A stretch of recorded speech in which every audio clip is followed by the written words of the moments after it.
بارے دیگر صلوات پڑھیں محمد والے۔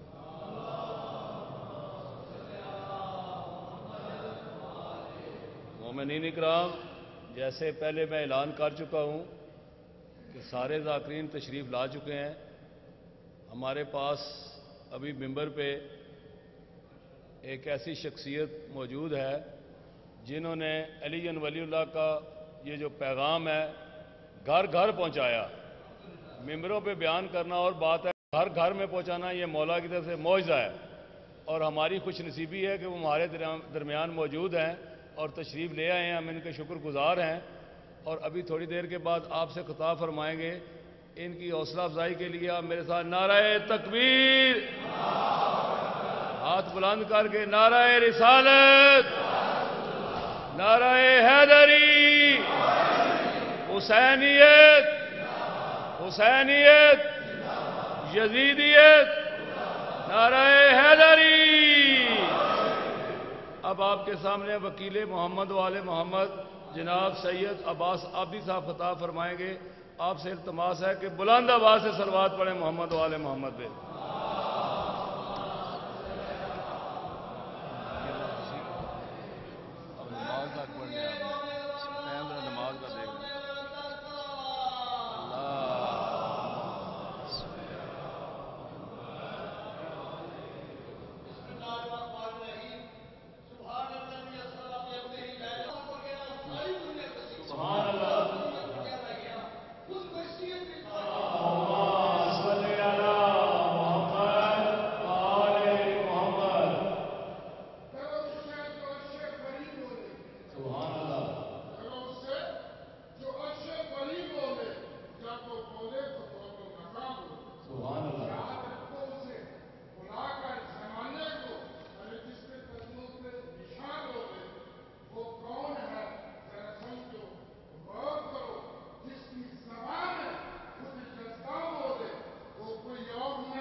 أفوض أمري إلى الله إن الله بصير بالعباد ولا حول ولا قوة إلا بالله العلي العظيم أعوذ بالله من الشيطان الرجيم بسم الله الرحمن الرحيم وبه نستعين وهو خير ناصر ومعين الحمد لله رب العالمين بارئ الخلائق أجمعين الصلاة والسلام والتحية والإكرام على رسول الأنام سيد المرسلين وخاتم النبيين وحبيب إله العالمين ونور السماوات والأرضين المخاطب طه وياسين سيدنا ومولانا الذي سمي في السماء بأحمد وفي الأرض بأبي الزهراء محمد